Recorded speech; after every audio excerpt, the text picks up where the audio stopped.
Bienvenue dans Défense Zone, votre podcast spécialisé dans les questions de défense et de sécurité. Chaque semaine, en plus de nos entretiens avec des militaires, policiers, gendarmes, entrepreneurs et autres experts du secteur, nous vous proposons un court résumé des actualités qu'il ne fallait pas rater ces derniers jours. Marine nationale. La frégate multimission FREMM Languedoc de la Marine nationale, déployée en mer Rouge pour une mission de sécurité maritime, a été au cœur d'une série d'incidents impliquant des drones lancés depuis le territoire yéménite contrôlé par les rebelles Houthis.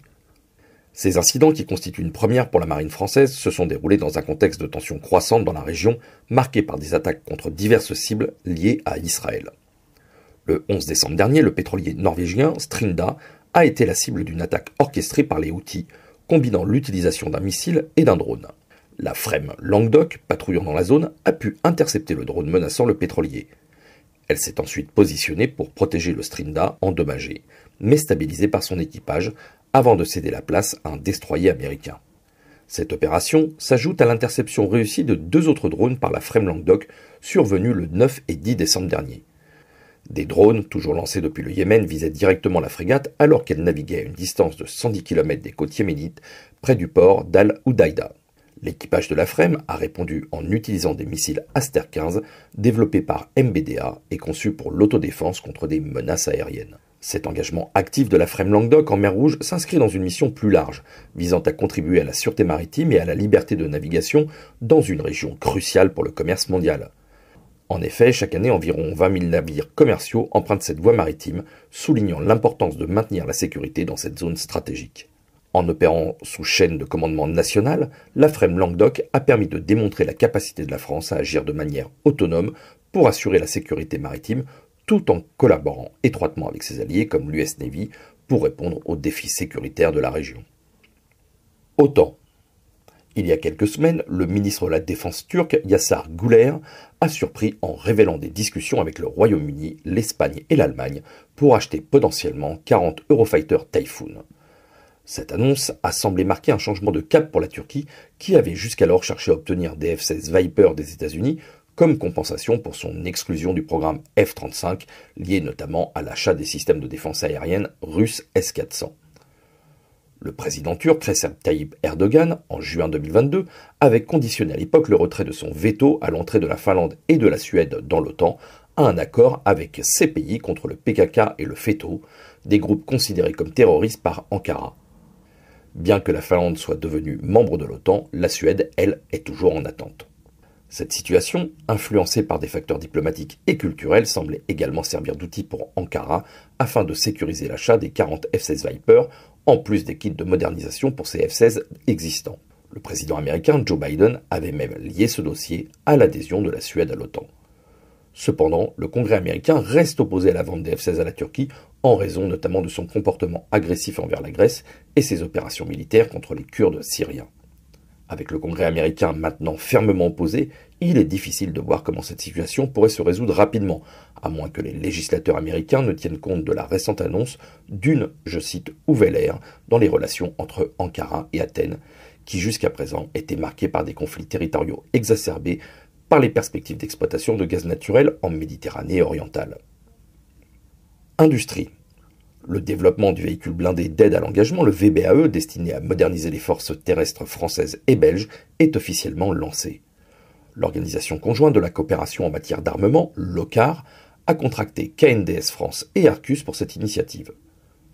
Le projet, d'une valeur de 15 millions d'euros, comprend une phase préliminaire de conception menée par Arcus en collaboration étroite avec KND France et John K. Krill Défense JCD en tant que sous-traitant.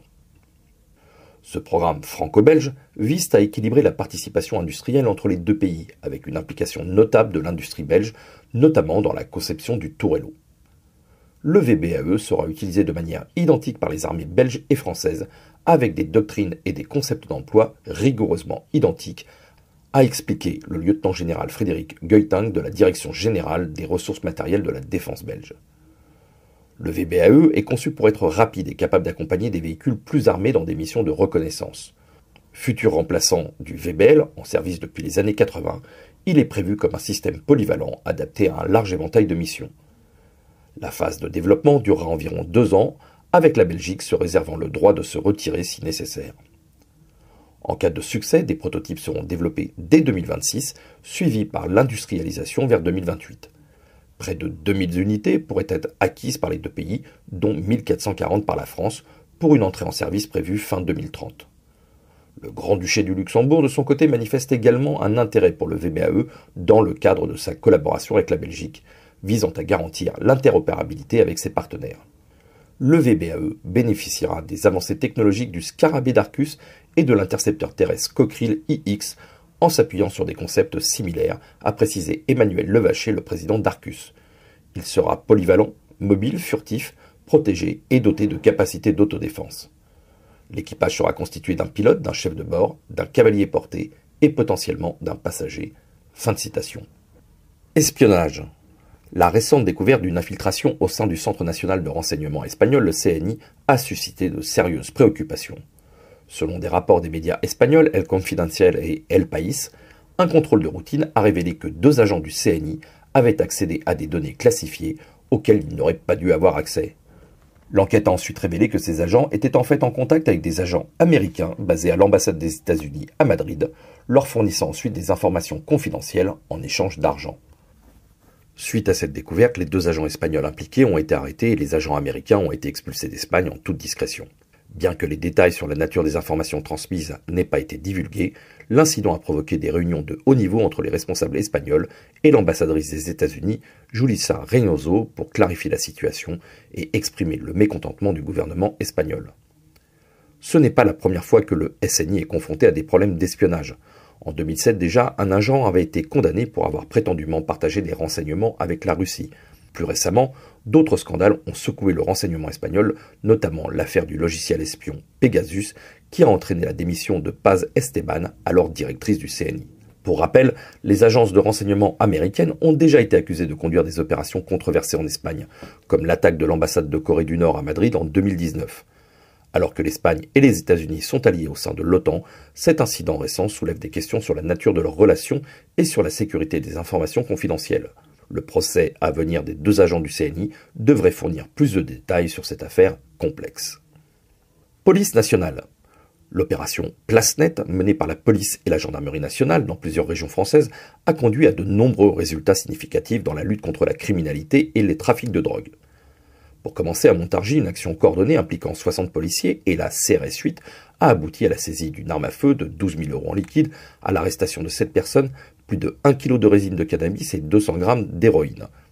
Dans l'Oise, l'opération a ciblé des quartiers sensibles à Creignes, où 80 policiers ont démantelé des points de deal menant 8 arrestations.